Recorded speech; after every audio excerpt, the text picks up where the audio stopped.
Hey guys, subscribe for daily content. And if you're shopping for gear, make sure you check out the description for the newest items at some of the very best online retailers. There's also links for some of the items that I personally recommend. Thanks!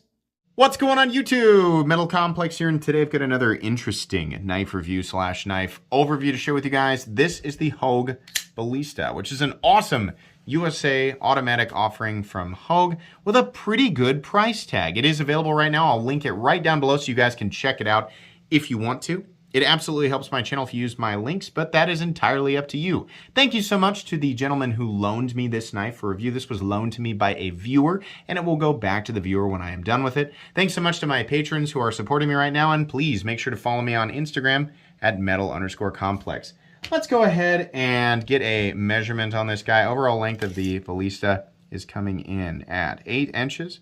Has a 3.5 inch blade, and the cutting edge is 2.85 inches, thanks to the choice they made with the sharpening tool. We'll talk about that.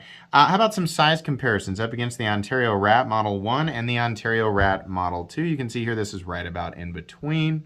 Up against the Spyderco PM2 and the Spyderco Para 3. Once again, kind of in between these two. And then how about up against the Demco 80-20.5, a little bigger than the 20.5. Last but not least, let's put it up against the Benchmade Group Tillionaire, in this case the Ritter Hogue, and the Benchmade Bug Out. So the Ballista and the Ritter Hogue, I mean, these are both made by Hogue, but they share a few similarities in blade profile and ergonomic lines, at least to about right here. We do have a choil on this guy, which the Ritter Hogue does not. But yeah, it's there. It's kind of there, right? It's not the exact same knife, but it's kind of there. Classic knife lines. How's the action on this guy? This is an automatic knife. Yeah, nice and snappy. I have definitely handled automatics that fire harder, but this definitely fires hard. And the main thing here, this is the test I always do.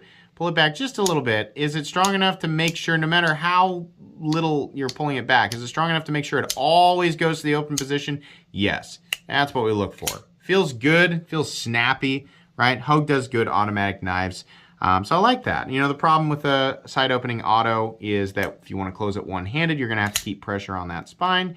And if you slip, it can either fly out of your hand or cause accidental injury, so you just need to be really careful about that. This is absolutely a switchblade, right? A lot of people like to argue what actually constitutes. This is a switchblade. So if you're going to order this and you're going to carry it, make sure that it is legal for you to own and carry in your wherever you are locally. Sometimes you can own these and not carry them. Sometimes you can own them and carry them if the blade is not over a certain length, right? You need to check your local laws to make sure that that is actually the case. All right, here in Kansas, yeah, no problem. You can own, carry them, whatever you want. Let's go ahead and do carry profile. So thickness up against the Spyderco Para 3. You can see that it's about the same. Length and height up against the PM2 and Para 3. This guy, whoops. Drop knives with the blades out. That's bad. You can see here that this guy is kind of right in between. It's a little longer than the Para 3, a little shorter than the PM2. It's not quite a maximum height. I mean, it's still being cleared by the hump in the PM2 and Para 3. Shouldn't be a problem in the pocket for most people. We are looking at aluminum. Type 3 hard coat anodized aluminum, in this case blue. This knife does also apparently come in black, and they also do like a black handle with a black blade. They also offer a Tanto configuration, and those are the only options I've seen so far. I don't think they do any other colors.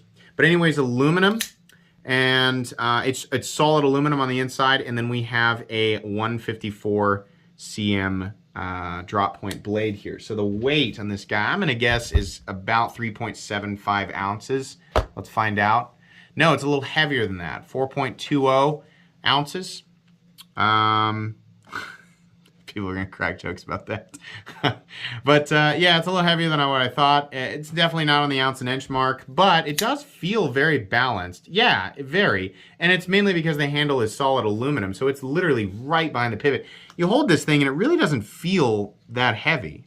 So yeah, it's I don't think that's gonna bother most people. It just depends on who you are and what your preferences are, what you've been used to carrying.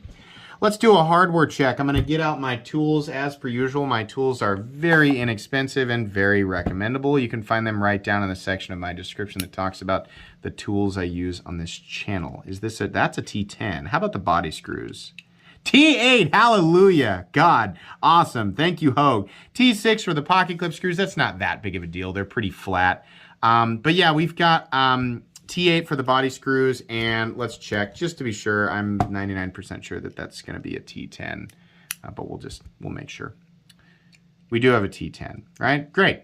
But here's the thing, it's an automatic knife. Anybody who has ever taken apart an automatic knife with a coil spring knows that the first time you do it, it is not fun. If you can avoid it, do not take apart your coil spring operated side opening automatic knives. It is not fun, and the first time I did it, I cut myself pretty bad because you have to hold a lot of things in place, and you have to turn, and oh, you have to get this piece down, and then this, and then turn this, and hold it. Yeah, it's possible. I would avoid it, and I know that just by saying it, people are gonna, rise to the challenge. I warned you. Try not to do it. But if you have to, at least you're working with T8 fasteners and a T10 pivot. So thank you, Hogue. Okay, blade stock thickness. We need to do that. That looks 130. Let's find out. 130, 130, 130. Nope, 124 thousandths. So that's kind of the standard. It's same thickness as the Ritter Hogue, and I think that's just fine. All right, let's go ahead and talk about the meat and potatoes of this review, or this knife. Ergonomics, are they good? Yes, they are. The ergonomics on this knife are awesome. This is hardly the first knife to use these exact lines. We're gonna have people yelling, it's a copy of this, it's a copy of that, and that's fine.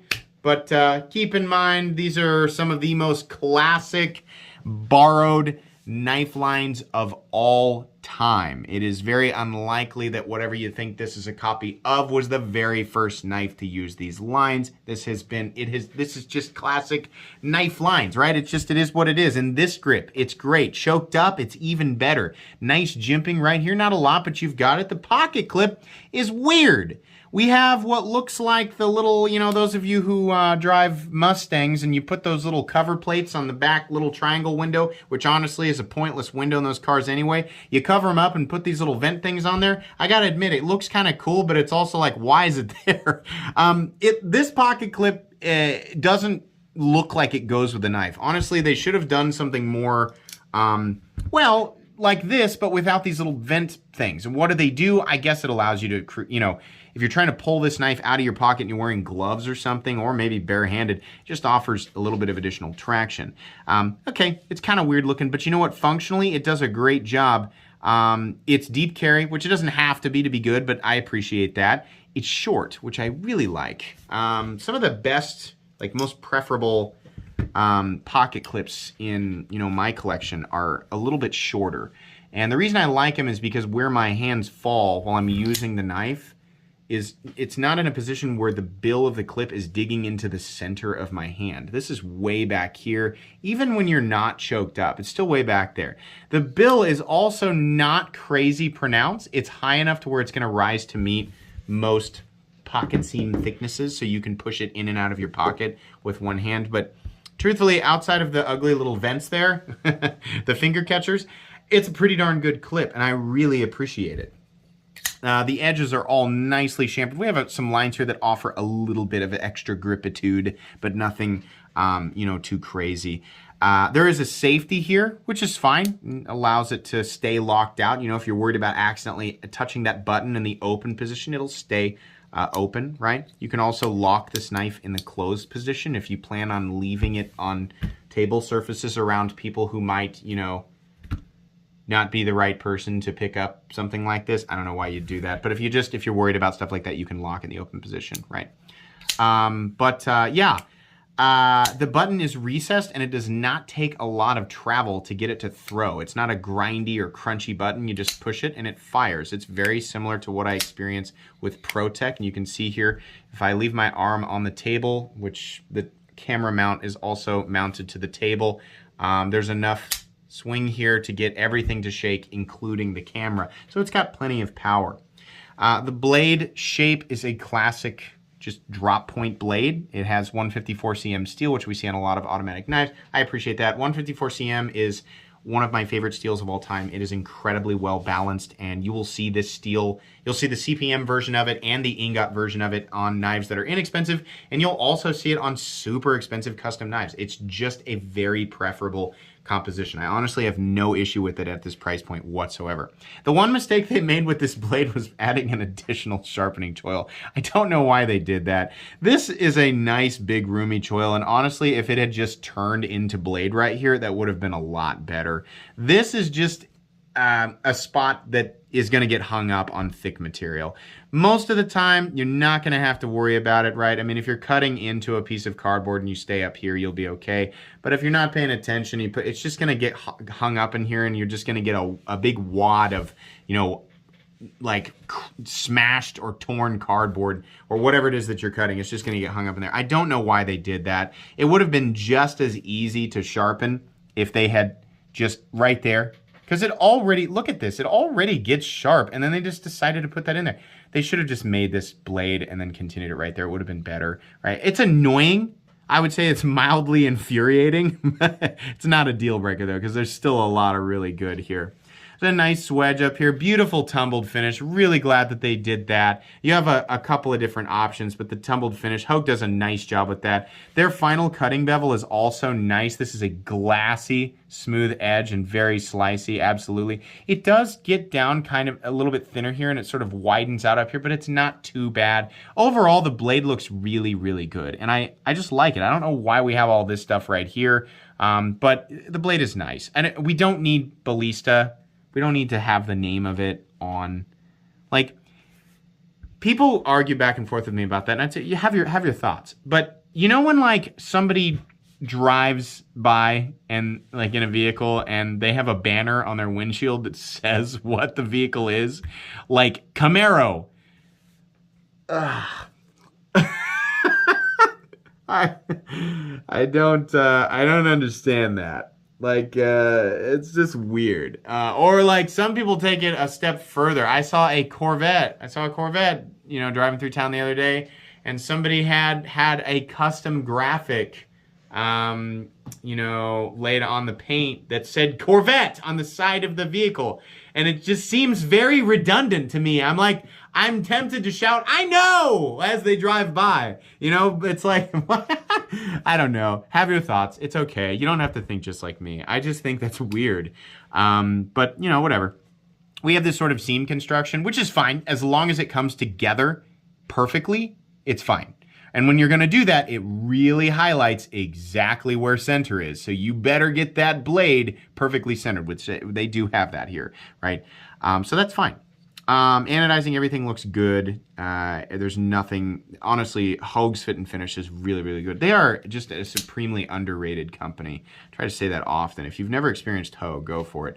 Lockup is completely and totally solid, which is awesome on an automatic knife. These plunge locks don't always have perfect lockup, so it's nice to see that this one's solid. No stick on the button, no pivot lash. Nice, strong tension on that spring, and like I said, perfect centering. So I just went and checked to see what they want for this knife. USA, remember, that's a big deal, right?